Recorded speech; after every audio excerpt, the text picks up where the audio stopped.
ici, bon, est-ce que je vais les voir encore?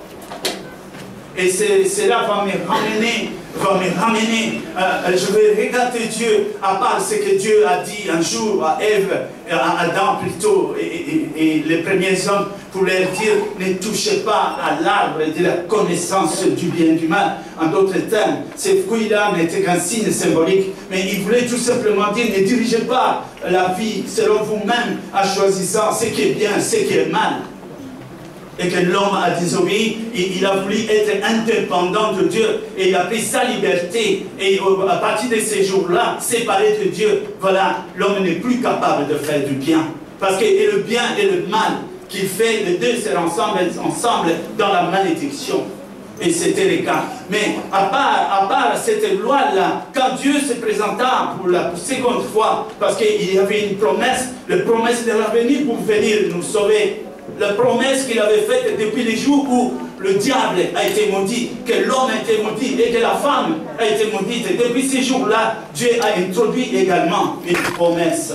Et de cette promesse-là, après, quand il est venu, là, nous avons eu une autre loi. Et cette loi, c'est le tout premier commandement. Le tout premier commandement dont Dieu a dit, comme il dit dans les Deutéronome, chapitre 6, à partir du verset 5, où Dieu dira, il donne cet ordre-là, tu aimeras ton Dieu. Tu aimeras ton Dieu de toute ta force, de toute ton intelligence, de toute ta pensée par-dessus tout. Et de ces commandements-là, quand il ajoute le second, et puis tu aimeras le prochain comme toi-même. Et la Bible dira après, c'est de ces deux lois-là, qui se sont multipliées dans les détails. Et quelquefois, quand on compte la Bible, on finit jusqu'à arriver au nombre de 613 lois qui sont inscrites. Et n'oubliez pas, dans l'iniquité, il y a des lois écrites et non écrites. Parce que la loi de Dieu, finalement, demeure dans notre conscience. Et c'est là où nous avons le juge qui peut nous dire maintenant ce qui est bien et ce qui est mal. Donc, si on entre dans les détails, on ne va pas quitter ici, on n'aura qu'à parler des lois. Alors, je voulais contourner toutes ces lois, tous ces nombres de lois qu'on ne comprend plus, on ne sait plus compter. D'autres églises, ils en ont ajouté. Mais je m'enferme seulement à la loi que Dieu a dit. Tu aimeras ton Dieu, tu l'aimeras. Et c'est là aussi un problème pour moi en tant qu'humain. Comment aimer celui qu'on ne voit pas de toute sa force, de toute sa pensée et de toute mon intelligence par-dessus tout, alors que déjà je ne le vois pas. Voilà les problèmes. Je sais que pour la première fois que j'ai entendu parler du nom de Jésus-Christ, je n'étais qu'un gamin, étant donné que mon père lui-même a servi Dieu.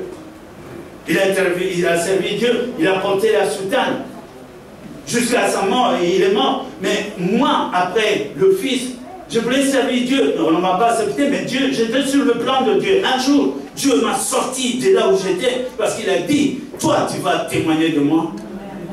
Et quand je suis venu, j'ai dit, avant que j'entre dans les détails, je ne veux pas lire mes bénédictions. Car le livre que voici, nous l'appelons Bible. Mais en cherchant dans l'Internet, vous allez voir, au départ, ça ne s'appelait pas Bible. Quand Dieu a donné tous ces écritures, il a tout simplement, il y avait l'ancienne alliance et la nouvelle alliance.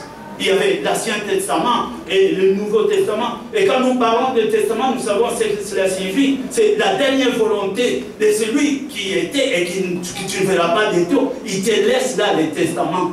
Donc chaque humain, si nous raisonnons bien, avant que tu entreprennes tes vies, c'est bien toujours d'ouvrir ton testament, parce que là-dedans, il y a tes droits, tes obligations, et toute la vie, il demeure. C'est ce que nous devrions faire.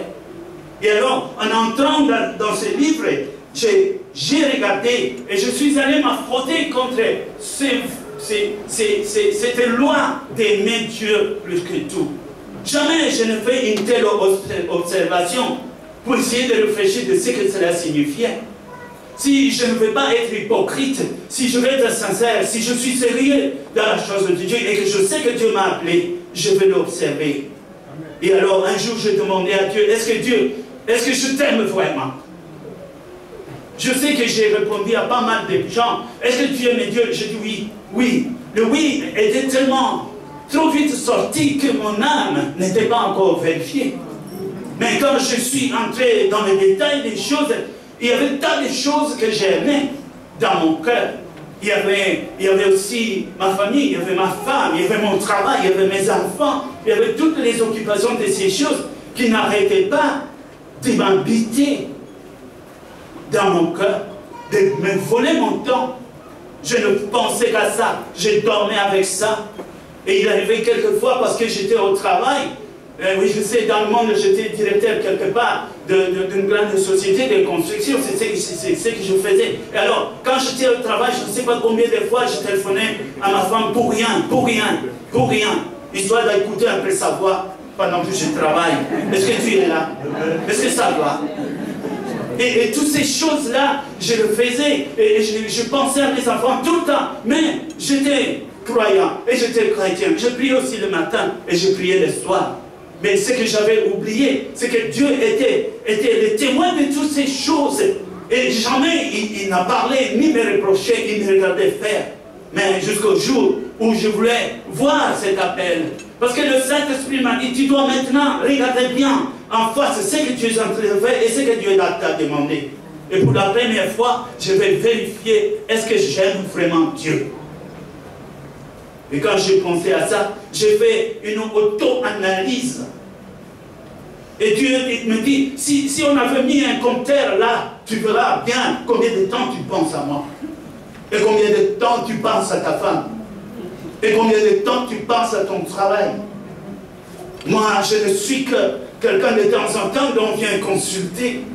Et ça c'est grave parce que nous sommes en quelque sorte le temple du Saint-Esprit. Et ça, c'est une réalité. Parce que depuis les jours que tu as reçu le Seigneur, le Saint-Esprit est venu habiter chez toi.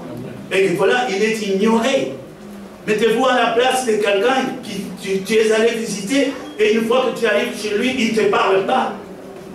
Qu'il reste calme. Qu'est-ce qu'il va dire? Il va vite réfléchir pour aller ailleurs. Et je suis mal reçu, il ne s'occupe pas de moi. Au fait, ce sont des choses que nous faisons dans l'ignorance. Mais le Seigneur a voulu, pour prendre un bon départ, que nous réfléchissions à ces choses-là. Et quand j'ai regardé, que je réfléchis, et je vis le temps qui est mon chemin pour Dieu. Même quelquefois, je me réveille à 3 h du matin. Tout me parlait. J'avais la voix de ma femme dans ma tête, dans ma conscience. Les enfants me parlaient. Ma voiture me parlait aussi. Il me faut de nouveaux pneus. Les enfants me parlaient. Oh oui, il faut le minéphare. Oui, je veux de nouveaux cahiers. Et tout ça, c'était du bruit, c'était du bruit. Je me levais dans une confusion, peut-être quelquefois en colère. Et cette colère, c'est avec ça que je sortais dans la vie. Et même quand les gens me saluaient, je ne faisais plus attention, tellement que j'étais stressé moi-même. Mais Dieu dit, mets-moi à la première place. Et ça, je ne savais pas ce que cela signifiait. Pour moi, c'était Dieu, Dieu. Et quand on chantait Alléluia, je criais. Pour que les gens écoutent aussi et sentent que j'ai crié Alléluia. Mais dans le fond de moi-même, Dieu n'était pas Dieu. Dieu n'était pas ce Dieu d'amour. Est-ce que vous pouvez vous mettre à la place de celui que tu aimes et jamais il n'a compris ton amour? Vous voyez comment ça fait souffrir? Tu dis la vérité à que tu te donnes à tout cœur. Mais tous les efforts que tu fais, lui ne prend pas ça au sérieux. Au contraire, il te considère comme ennemi. Et quelquefois, tu ne reçois pas la réponse qu'il faut. Et c'est la place de Dieu. C'est comme ça que Dieu est là. Parce qu'il nous aime tant. La Bible dit, Dieu a tant aimé le monde qu'il a donné son Fils. Et qu'est-ce qu'il avait de plus précieux? Ce n'était que ça. Ce qu'il avait de plus précieux au ciel, c'est son Fils, notre Seigneur Jésus-Christ.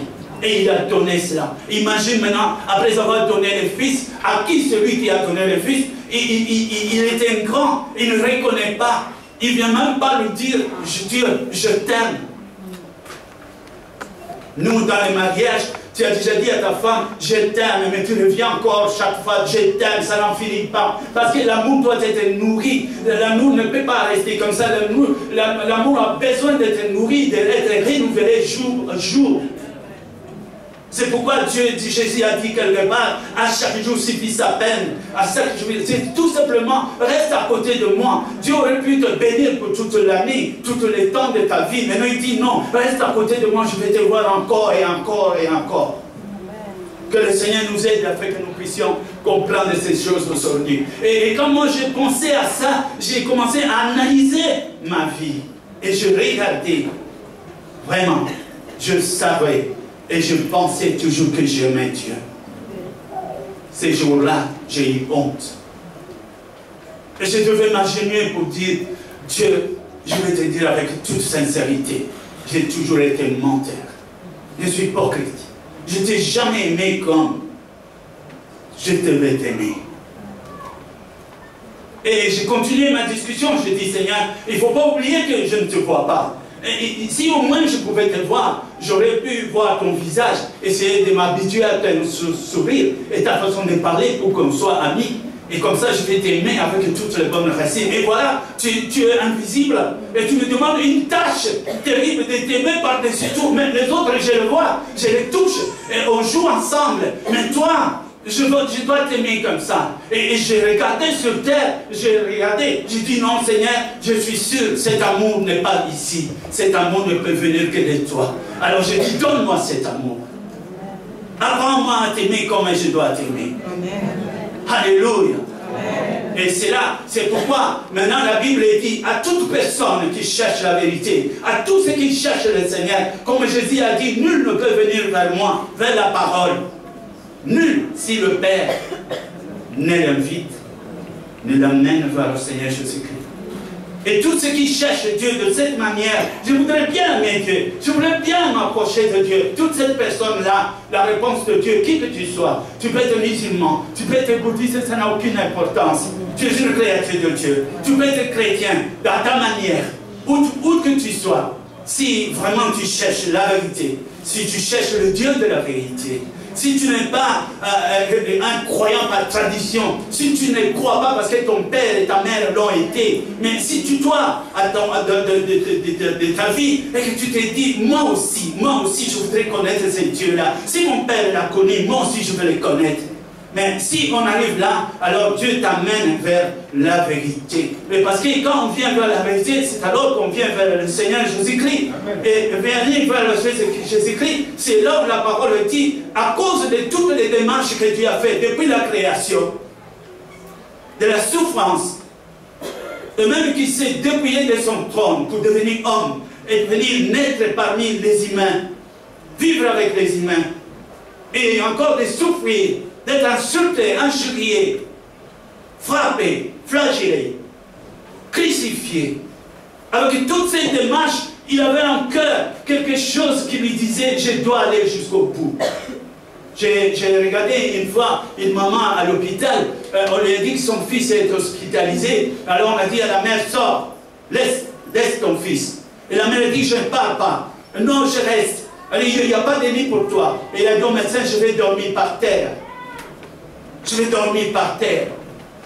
Et je pensais, cette maman, à cause de l'amour de son fils, il était prêt à sacrifier ses nuits, à dormir par terre, uniquement parce qu'il aime le fils. Est-ce que ce n'est pas ça ce que Dieu a fait? Il voulait aller jusqu'au bout et supporter tous les injures de ses créatures. Il est Dieu. Il pouvait effacer la loi, mais il n'a pas voulu effacer la loi. Il voulait détruire tout ce qu'il ne voulait pas, mais il a tout laissé. Mais il voulait que l'homme soit convaincu dans la libre liberté par la vérité qu'il va entendre. Que l'initiation, que la volonté, que les choix soient faits pour dire, je t'ai choisi, ô Dieu, je t'ai choisi, ô Seigneur Jésus-Christ. Et à ce moment-là, tous ceux qui cherchent le Seigneur se retrouvent maintenant devant cette confession qui dit, tout genou fléchira et toute langue confessera le Seigneur de gloire. Tout ce que Dieu nous demande par la suite. Reconnais la souffrance de mon fils. Reconnais qu'il a été crucifié par toi, pour toi. Reconnais que tout ce qu'il a subi, c'était pour toi. Et alors, en son nom, c'est possible que tu viennes vers moi. Mais reconnais que je l'ai nommé lui. Comme ça a été dit au baptême de Jésus, qu'il a dit, et lui, celui-ci est mon fils bien-aimé, à qui j'ai mis toute mon affection. Écoutez-les, écoutez-les. Jésus avait quelque chose à dire. Quelque chose à nous transmettre. Il avait quelque chose à chuchoter dans ton oreille. C'est aujourd'hui aussi, cet après-midi. Dites Amen. Amen. Et voilà, c'est ça. C'est pourquoi nous venons vers le Seigneur. pour confesser, pour l'accepter. Et quand tu dis, Seigneur, je viens, j'ai regardé le monde, j'ai regardé ma vie, j'ai regardé mon passé. Et je vis les commandements que tu m'as demandé, que je n'ai pas encore obéi. Je suis en dehors de cet amour. Donne-moi cet amour. Nous recevons cet amour comme un don d'esprit. Celui que tu n'as pas encore vu, mais tu l'as aimé tant au-dessus de tout. C'est écrit dans la Bible. Pour d'autres, ils m'ont haï sans cause. Mais tous d'autres, j'ai aimé Jésus avant de l'avoir vu. Je suis tombé amoureux de lui. C'est donc Dieu qui fait tout cela. Mais bien aimé, nous ne devons pas nous arrêter là, mais nous devons aller en profondeur.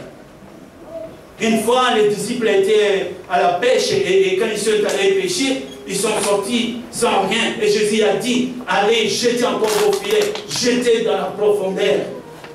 La parole de Dieu doit être étudiée, doit être poursuivie dans la profondeur. Non pas la lettre, mais la révélation de la lettre. Parce que la lettre, elle commence par le majuscule et quelque part elle s'est mise par un point. Mais la révélation commence là où finit le point final dans l'Apocalypse. C'est là où la révélation. Et crois-moi, chaque verset a cette version de voir. Et cette façon de présenter. Aujourd'hui tu la lis comme ça, demain ça ne sera plus la même. Amen. Tellement qu'elle est riche. Est-ce que les enfants de Dieu, vous êtes avec moi? Amen. Amen. Que le Seigneur nous bénisse. Amen. Maintenant que nous avons compris cela, j'aimerais un peu que nous revenions sur cela. Sur cela. Sur cela. J'ai toujours, depuis ma vie, ma jeunesse, je me disais que j'étais chrétien. Et à chaque moment, à chaque étape, à chaque année, je croyais être chrétien au top de ce que je devais être. Mais chaque année était pour moi une année nouvelle où je sentais que je devais rectifier des choses. Et que même l'année passée n'est pas ce qu'il était cette année ici. Et même la journée d'aujourd'hui est une autre. Et je veux que demain, ça soit encore beaucoup plus que ça. Parce que le Seigneur, c'est comme une lumière. Plus que tu avances, plus que ça s'éclaircit devant toi. J'ai compris pourquoi au ciel on dit de Dieu, tu es digne, tu es digne. Un jour je me suis dit, Seigneur, pourquoi ils te disent tu es digne et ils ne changent pas de phrase? Et alors j'ai reçu la réponse, parce que Dieu chaque jour, il n'arrête pas de les étonner, parce qu'il fait chaque fois de nouvelles choses. Alors les gens crient encore, tu es digne, et lui il te donne encore. Alléluia. Nous ne devons donc pas nous arrêter là. Nous allons aller plus loin. Plus loin. Le livre d'Hébreux nous dit, à la fin du livre d'Hébreux, fin du chapitre 5, quand il dit, il y a longtemps que vous deviez être le maître, mais vous en êtes encore laid. On doit encore vous prêcher la repentance. On doit encore vous imposer des mains.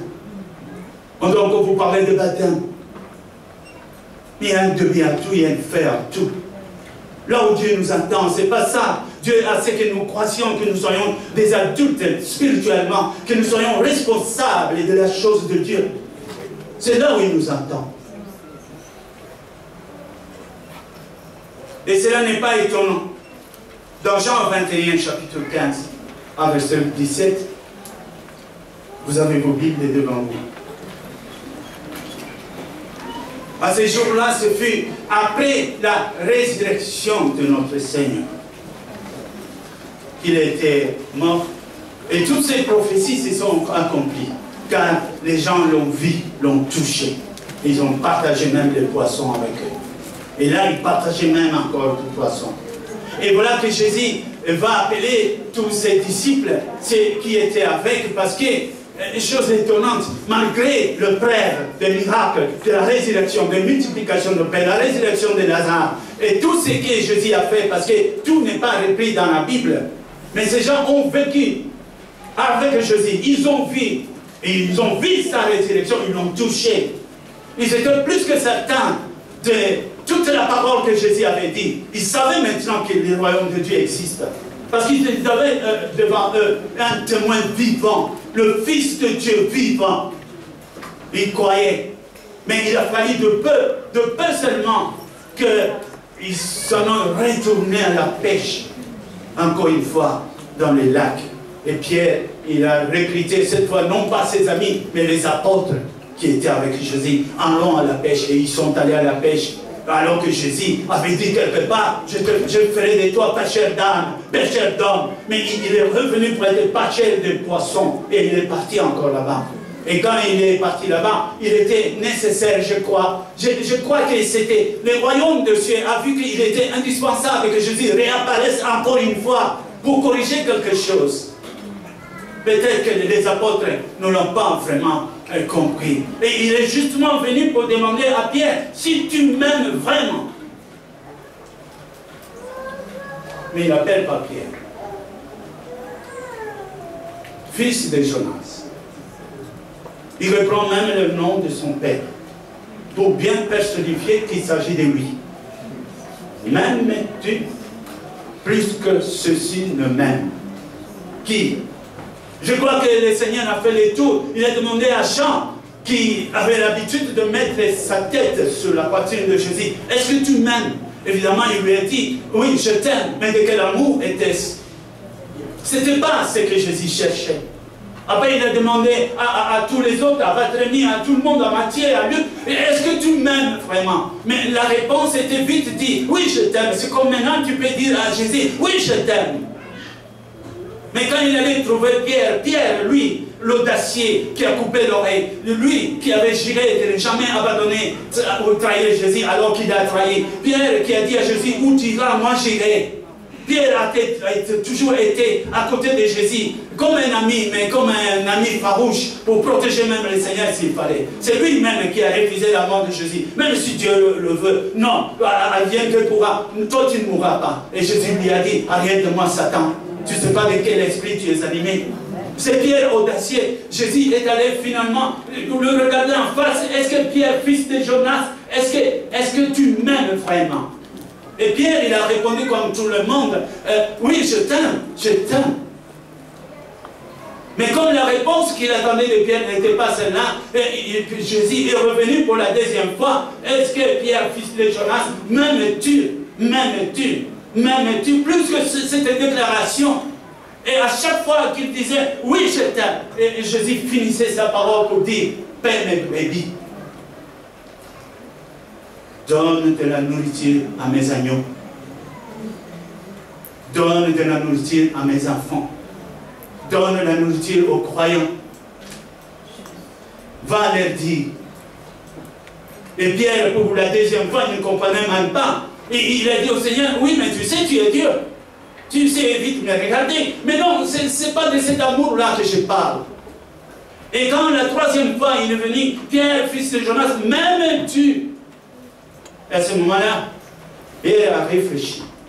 Peut-être qu'il a arrêté de manger. Il y avait le pain de l'autre côté, le poisson, et puis il a regardé Jésus. Qu'est-ce qu'il veut dire au juste? C'est la question qui nous manque souvent. De venir devant Dieu pour dire, qu'est-ce que tu veux au juste?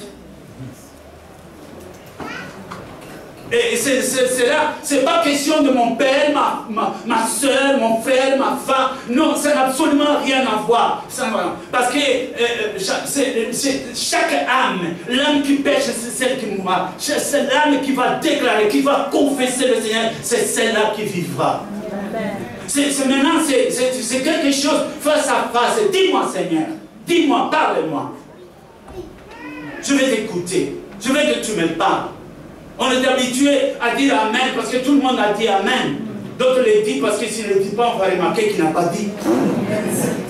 Ah, il est dit quand même Amen. Mais le problème n'est pas là. Le problème est dans l'âme. Écoutez, la parole de Dieu, c'est une âme qui souffre, qui cherche, qui tend la main à une autre âme. Que tu saisisses cette vérité, que tu saisisses cette parole et que tu sois branché comme un bébé qui est branché à sa main avec l'embryon de façon qu'il soit un. Parce que Dieu veut te communiquer quelque chose.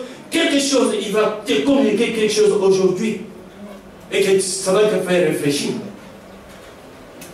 Malgré les prières, malgré tout ce que nous avons déjà fait. Et quand il a dit à Pierre pour la troisième fois, est-ce que tu m'aimes? Pierre a commencé à pleurer. Je crois qu'il avait compris. Père, mes brebis. je me suis mis à réfléchir. Aimer Jésus, c'est prendre en charge ses enfants. Amen. Amen. J'ai compris. Si quelqu'un peut dire il aime le Seigneur, c'est qu'il a ouvert la porte de sa maison pour ceux que Jésus aime. Si nous regardons dans le livre de Jean 17, il dit, Père, je n'ai perdu aucun. Ils ont cru que je suis venu en toi. Ils ont cru. Mais il va dire aussi, moi aussi, de la même manière que tu m'as envoyé, moi aussi, je les envoie. Et quand il disait, je n'ai perdu aucun, et la phrase qui me touche le plus dans Jean 17, il dit, je ne prie pas pour le monde. Je ne prie pas pour le monde. Alors j'ai dit, Seigneur, tu voulais dire que tu ne meurs, ta mort, ce n'est pas pour le monde.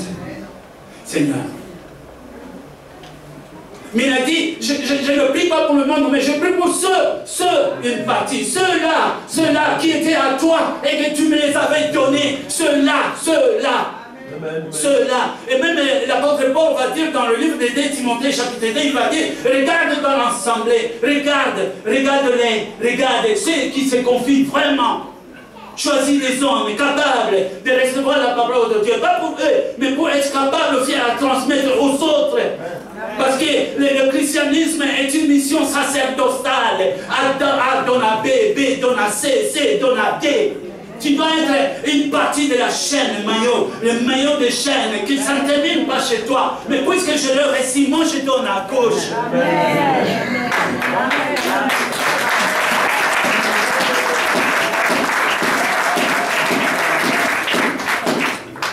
Ne perdons pas de vue. Nous parlons de l'amour. Et l'amour de Dieu. Il y a l'interprétation humaine, mais il y a aussi l'interprétation de Dieu, selon lui. Et comme il a dit dans Ésaïe, mes pensées ne sont pas vos pensées. Elles sont différentes. Vous voyez de votre manière, mais moi je vois autre chose. Mais ce n'est pas parce qu'on s'accroche à ce que nous pensons que nous allons être sauvés. Mais c'est quand nous sommes mariés à ces pensées et que mes pensées soient soumises à ces pensées. Je ne dis pas que je manque de rêves. Oui, j'ai des rêves, j'ai des pensées, mais mes pensées doivent être soumises pour dire, malgré tout, non pas ma volonté, mais la tienne. Amen. Bien-aimé, c'est l'invitation, c'est la main tendue de Dieu, que tu sors de l'anonymat, que tu sors de ta cachette, là où tu es. Il te sera difficile de combattre quand tu associes n'importe quoi dans ton cœur. Dieu ne peut être ton Dieu que quand il est Dieu parce que tu l'adores comme Dieu et tu l'as adopté comme Dieu et il a pris le trône dans ton cœur. Dans notre cœur, il n'y a qu'un seul trône. N'y mettez pas quelqu'un d'autre. C'est lui qui doit être. Il est ton Dieu, mais tu dois l'introniser, tu dois l'accepter. Il doit être sanctifié, il doit être mis à part. Quand je parle de Dieu, rien d'autre ne m'intéresse. Que vous compreniez, que vous ne compreniez pas. Mais que Dieu vous aide pour que vous puissiez comprendre. Mais je ne fais pas autre chose parce que je ne suis que l'instrument. Même si avant mon existence, j'existais dans sa pensée. C'est lui qui m'a façonné. Celui qui détient encore la dernière date. Pour moi, sur terre, si Christ ne revient pas tôt. C'est lui que je devais servir. C'est lui que je devais aider. Et grâce à cette relation, il soumet tout à m'écouter, que tout m'obéisse. Parce que la Bible dit, l'obéissance parfaite nous donne l'autorité sur toute désobéissance. Et quand je dis toute désobéissance, Dieu, quand il a créé le monde, il a mis tout sous la domination de l'homme. Ainsi, même les microbes n'ont pas un pouvoir sur toi. Amen. Amen. Amen. Amen. Mais nous perdons cette autorité quand nous-mêmes nous ne sommes pas obéissants. Quand la désobéissance ne peut pas punir la désobéissance. Il n'y a que la lumière qui peut chasser les ténèbres. Mais si nous sommes nous-mêmes obéissants, autant que cela puisse être, à l'extrême que cela puisse être, tu as l'autorité, le pouvoir et le titre que tu as pris de fils de Dieu sera réel dans toi. Amen. Amen. Et nous verrons la gloire du Seigneur. Amen. Je pouvais aussi me mettre ça pour vous promettre des millions. Je pouvais aussi être là pour vous promettre des belles voitures. Je pouvais être là aussi que vous allez avoir des passeports américains. Et que sais-je encore. Je pourrais. Mais à quoi bon toutes ces choses-là? Une vanité de vanité. À quoi ça sert tout cela? Oui, tu peux avoir un grand lit et tu n'as pas de sommeil. Les riches, souvent, n'ont plus la liberté. Ils se cachent dans un cage plein de chiens. Et ils se cachent, ils ne vivent plus. Nous avons quelque chose que le monde n'a pas. Parce qu'il nous donne ce que l'argent ne peut pas acheter. Et je crois que c'est ça qui est le plus important. C'est pourquoi aujourd'hui, s'il vous plaît, je vous invite que nous puissions un peu nous approcher de ce Christ-là. Tu veux obéir à la loi, c'est une chose. C'est bon. Mais toutes les lois que vous citez, et celles que vous ne connaissez même pas, sont sorties de deux lois. Aimer son Dieu, aimer son prochain. Alors que là, en aimant Dieu, Dieu nous demande pour prouver ton amour envers moi. Aime alors celui qui est à côté de toi et donne ce que tu as de meilleur. Et qu'est-ce que tu as de meilleur? Ce n'est pas l'argent. Il y en a qui passent toute leur vie à envoyer de l'argent et des montants en leur famille, peine perdue, tu n'as rien donné, mais donne la parole de Dieu, donne la vie de Christ, donne, et là tu vas sauver vraiment ta famille. Nous avons quelque chose à donner. C'est pas pour rien que Pierre et Jacques, quand ils sont arrivés à la porte, là, ils ont trouvé quelqu'un qui tendait encore sa main pour attendre quelques monnaies. Il dit, nous n'avons ni or, ni l'argent, mais c'est que j'ai quelque chose. J'ai quelque chose dans moi. C'est que j'ai, je te donne. Au nom de Jésus de Nazareth, lève-toi.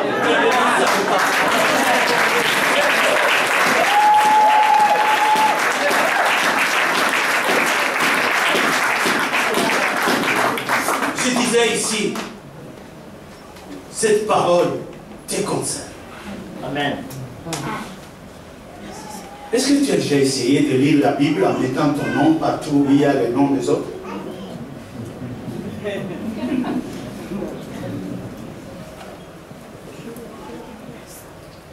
Au lieu de lire et parler tout le temps des autres, non, moi je ne vois pas les choses comme ça. Cette parole me concerne.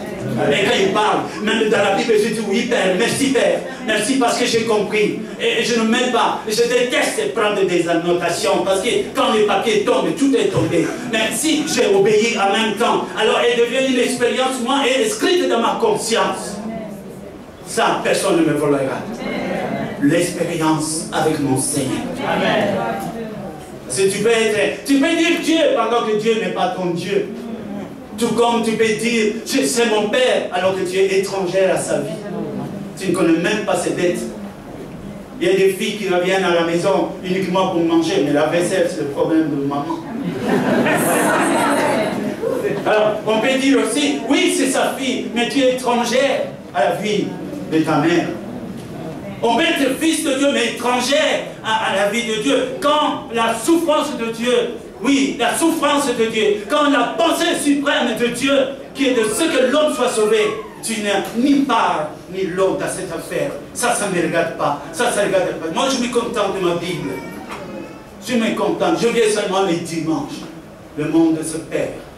Le diable est envoyé. Ils détruisent. Nous gardons silence. Et celui qui s'était, ton témoin, c'était, ah c'est grave, juste là, à la barre, et ton témoin c'était, il s'est trahi. Et voilà maintenant complice à l'accusateur. Non, je ne veux pas être ça. Et c'est pourquoi je dis à Jésus, je ne me tairai pas.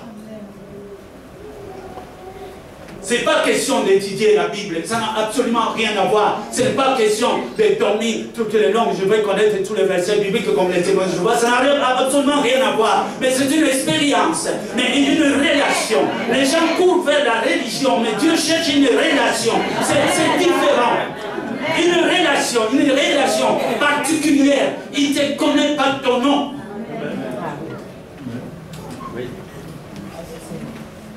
Et si nous étions comme ça, chacun a un témoignage à faire, n'est-ce pas? Amen. Parce que ce qu'il fait de moi, ce n'est pas ce qu'il fait de toi. Moi aussi, je serai crié. Dis-moi ce qu'il t'a dit. Et là, tu vas me révéler des choses. mon père a dit. Je dis, parle-moi. Je dis, oh, il est bon. Et moi, je peux te dire le mien aussi. Pourquoi cette parole? En fait, pourquoi je suis ici? Est-ce que nous travaillons par nous-mêmes? Je ne pense pas. Mais si tu peux aller à la commune et tu dis que je suis secrétaire et tu t'assois. Vous croyez vraiment que vous pouvez aller chez Dieu et tu dis que tu t'installes? Et je suis ici? Non.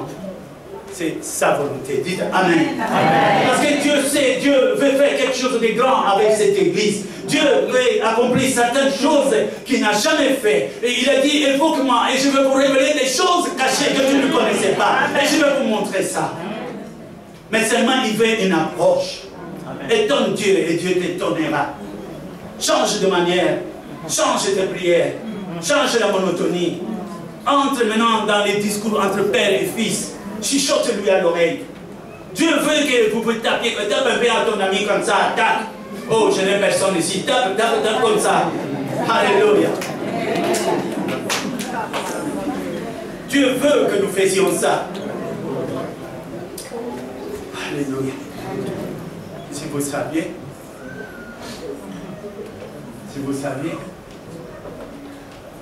des fois il faut que je parle, mais je parle aussi parce qu'il m'a dit tout ce que tu dois parler.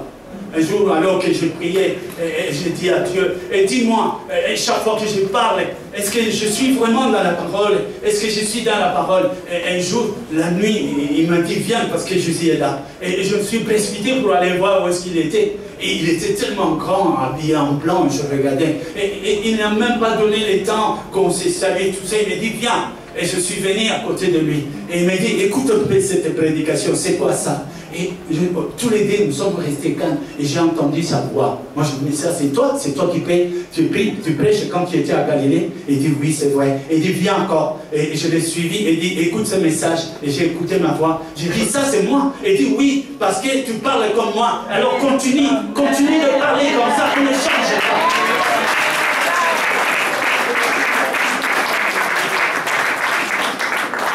Bien-aimé, on ne sera sauvé que quand c'est la vérité. Amen. On ne peut pas être sauvé parce que je vous donne les discours que vous attendez. Peut-être à cause de ces discours que vous ne voulez pas, je vais être votre ennemi. Est-ce que je vais être votre ennemi parce que je parlais la vérité? Mais la vérité, c'est un signe d'amour. Amen. Alors, aimez-moi par le nom du Seigneur. Aime cette parole parce que ça vient de notre Seigneur. Aime le Saint-Esprit parce que c'est lui qui nous parle. Mais pourquoi il nous parle? Il veut que nous entrions dans notre conscience et que nous réfléchissions. Je vais entrer dans moi. Je comprends maintenant. Romains 8, à partir du verset 2, et qu'il dit, l'amour du monde est une amitié contre Dieu. Amen. Et ceux qui s'attachent aux choses du monde deviennent ennemis de Dieu. J'ai compris. J'ai compris aussi dans le livre de Galates, quand chapitre 5 ans, il dit ceux qui servent, ceux qui s'attachent à la chair, n'arriveront jamais à obéir à des choses spirituelles que Dieu demande. Parce que les deux sont en opposition. Ce n'est pas juste parallèle. Non. Même pas perpendiculaire. C'est l'un qui va à gauche et l'autre va à droite. De telle manière que où tu fais le monde et tu es vers le monde et tu es incapable de faire les choses de Dieu parce qu'on ne peut le faire que spirituellement. Or, le Saint-Esprit ne peut pas t'habiter si tu es encore marié au monde. Il faut que le divorce soit fait d'abord avec le monde, avec ta façon de voir les choses. Et que tu sois divorcé avec tes manières, avec tes calculs, avec tes espérances sur les hommes. Que tout cela, que tu reconnaisses que tu étais dans le rêve et que tu reviennes vers le Seigneur pour lui dire, Seigneur, pardon, je me suis trompé, mais il n'est pas trop tard. Ne m'abandonne pas. Et qu'il te tienne dans la main et qu'il mette sa lumière dans toi et qu'il commence à te conduire, non pas selon toi, mais selon lui. Parce que Dieu n'échoue pas, parce que le secret de Dieu, il connaît ce qui est demain. Amen. Amen. Je vis, il y avait un crash ici. 298 personnes qui sont mortes quelque part. Je voulais le voir comment, avec acharnement, d'autres, certainement, ils ont engueulé les sociétés d'établissements. Je veux mon billet, je veux mon billet. Mais c'était le billet de la mort. Mais comment savoir? Dieu connaît. Qu'est-ce qu'il t'attend demain? Peut-être que c'est bon pour toi ces voyages, mais Dieu voit ces voyages te conduire à la mort. Est-ce que nous avons un petit temps à Dieu? Amen. S'il dit aime-moi, c'est pour qu'il ait une place, il a une confiance, qu'il soit dans toi et qu'il ait le temps de te communiquer les choses à venir. Parce que depuis le jour que tu es venu, il suppose que tu es un signe pour lui. Il suppose que tu le représentes. Partout où tu vas, sa gloire t'accompagne. Et il ne veut pas que tu sois insulté, ni critiqué, ni qu'il t'arrive le malheur. Il veut te protéger. C'est pourquoi il veut tout prendre en main. Amen. Et que tu le laisses faire. Amen. Et si tu dis, tu crois en Dieu, c'est faire cette confiance à Dieu. Tu dis, Père, peut-être que je ne comprends pas ce que tu dis, mais je sais que tu ne m'abandonneras pas.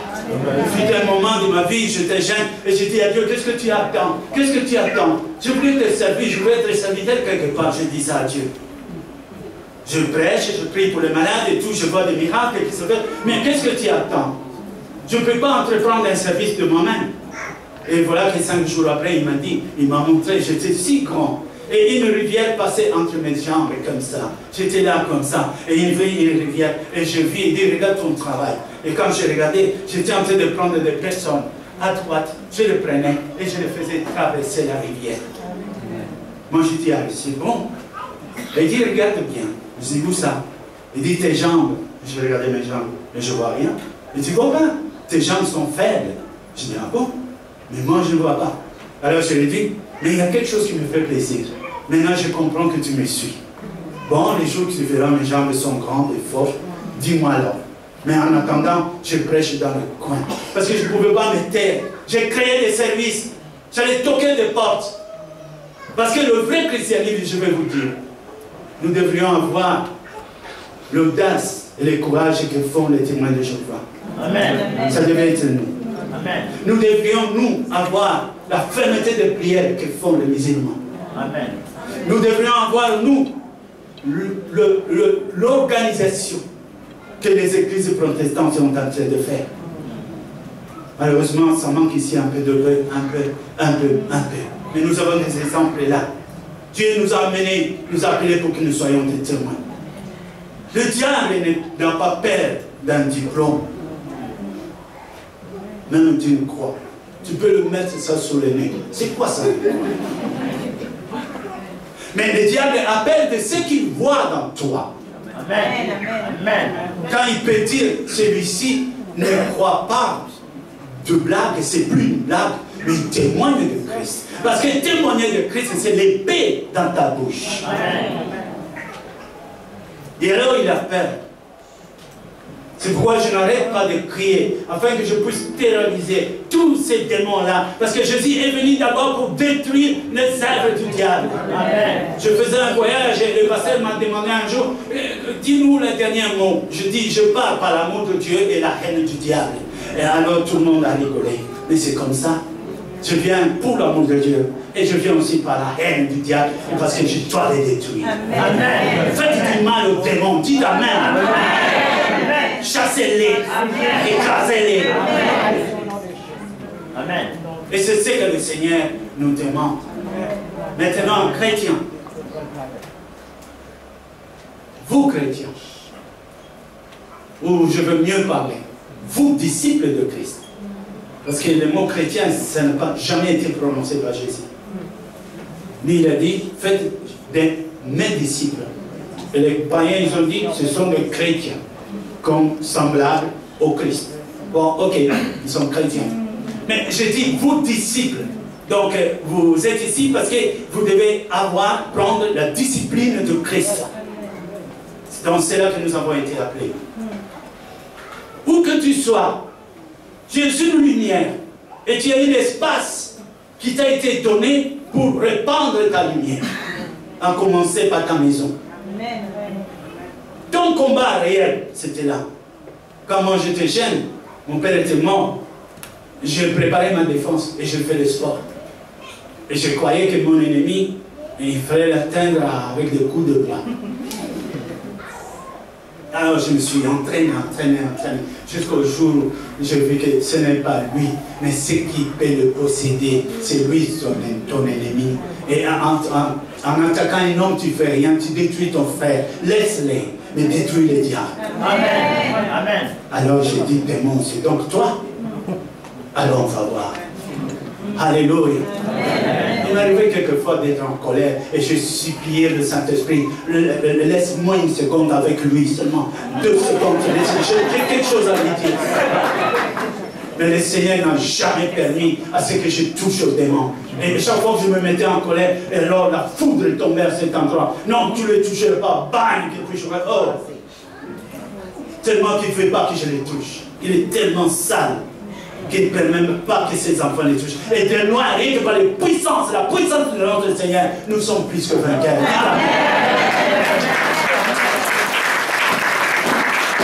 Oh, de Dieu. Maintenant, je te demande, pas pour un lieu géographique. Admettons que nous nous trouvions dans le jardin d'Adam, les jours où Dieu est venu et il n'a pas vu Adam. Adam, où es-tu? Et il était derrière là-bas avec un feuille de figuier en train de se cacher. On a attendu te voir, alors on a fui. Alors c'est pourquoi on s'est caché. Et si, par l'esprit, maintenant, Dieu te demande, où es-tu par rapport à cette parole? Quelles sont tes préoccupations? Quelles sont tes priorités? À quoi tu penses? Qu'est-ce qui t'a réveillé ce matin? Pourquoi tu as pleuré hier? Il y a des gens, quand ils doivent gêner pour lui-même, quand ils doivent gêner, alors là, ils pleurent. Est-ce que tu as déjà pleuré pour la cause de Christ? Est-ce que tu as déjà pleuré pour les âmes? Est-ce que tu as déjà été dans ton coin pour pleurer et pour dire à Dieu, non, envoie-moi. Dans la Bible, avec Isaïe, il a dit, qui enverrai-je? Qui ira pour nous? Et je me suis étonné du mot pour nous. Ah, tu me comptes déjà comme étant avec toi. Qui ira pour nous? C'est ce que le Seigneur nous demande. Le Seigneur dit aujourd'hui, prends un petit problème. Je sais, tout ce que tu demandes, crois déjà que c'est déjà fait. Mais donnons priorité à ce qu'il veut. Venons d'abord vers le Seigneur. Sois d'abord les témoins de Christ. Vous savez que tous ces gens qui nous précèdent d'aller toquer de porte à porte, ils partent là-bas pour montrer tout ce qui est négatif, afin que quand la parole viendra, nous serons confondus comme si c'était eux, alors que les gens ne seront plus jamais sauvés. C'était nous qui devions faire ça. Nous devions toquer nos voisins. Nous devions lui parler. Quelqu'un qui est à côté de toi, ce n'est pas pour rien. Je vais vous dire quelque chose que j'ai souvent vu. Je l'ai parlé à un pasteur. J'ai dit, je ne comprends pas. Mais à chaque fois, je vais par exemple au McDonald's, même s'il n'y avait personne, quelques temps après, ils sont pleins là. Alors il m'a dit, oui, moi je dis viens. Nous sommes entrés et j'ai dit, va acheter un hamburger. Et il a acheté, pendant qu'on était assis, une personne, 2, 3, 4. Avant que je finisse mon hamburger, c'était plein. Alors je me dis, c'est le Seigneur qui les envoie. Peut-être que je vais parler. J'ai trouvé une femme en Hollande et elle vendait des glaces comme ça au coin de la rue. Et moi j'attendais quelqu'un qui devait venir me prendre et je l'observais, de temps en temps on se regardait. Ça ne fait pas bien quand un homme regarde une femme. On pense toujours à quelque chose que j'ai limité mes regards. Mais j'ai regardé quand même parce que je voyais autre chose dans cette femme. J'ai dit, mais ça fait 10 minutes que personne ne lui achète la glace. J'ai dit, bon, mais j'ai quand même quelque chose dans moi. C'est que j'ai. Et je suis allé dire à cette femme, écoute, tu veux voir? Oui. Je dis, j'ai un pouvoir avec moi. Elle dit, lequel? Je dis, j'ai un pouvoir que Jésus m'a donné. Je dis, je veux manger une telle glace. Alors, elle a ouvert grand ses yeux parce qu'elle croyait que je voulais prendre ça pour rien. Je dis, vous voulez une glace comme ça? Alors j'ai dit, non, j'achète. Alors j'ai acheté. J'ai dit, bon, j'ai acheté ta glace, tu vas voir ce qui va se passer. Et après moi, il y a eu des clients. Dans la minute qui a suivi, elle me regardait comme ça, souriant, elle me cherchait de regard. Tellement que les clients étaient impressionnés. À ce moment,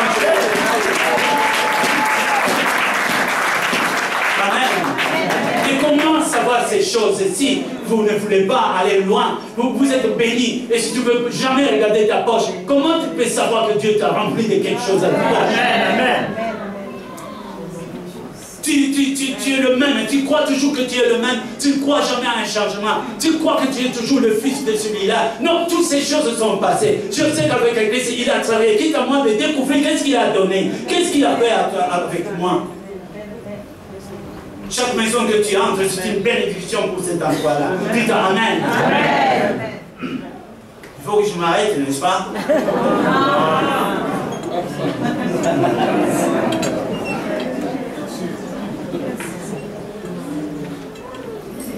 Ok.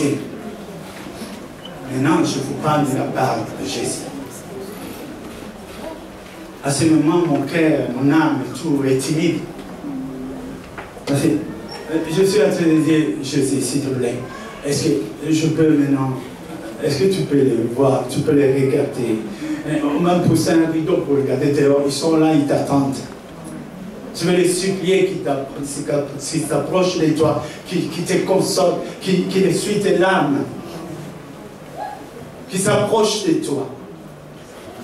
Mais voilà, Dieu ne peut arriver que là où c'est disposé. Amen. Amen. Amen. Le miracle poursuit ceux qui croient. Amen. Mais si tu dis, ça, mais Dieu fasse, nous n'avons pas fait ici à Jésus-Christ, à qui on pouvait tout faire. Nous n'avons pas ici affaire à Dieu, qui on pouvait tout dire aussi. Mais nous avons affaire au Saint-Esprit. On lui dit, ne touchez pas au Saint-Esprit. Il est tellement sensible, ne touchez pas. Et il n'agit que là où il voit que c'est favorable. Même Jésus, il arrivait quelquefois pour faire un miracle. Il dit, venez, sortons, allons au bout du village, tellement que le village était plein de crédulité. Nous devons créer une atmosphère qui plaît à Dieu. Une assemblée accueillante qui est prête à le glorifier. Est-ce que ce n'est pas lui le Seigneur? Est-ce que vous pouvez crier encore le nom de Jésus?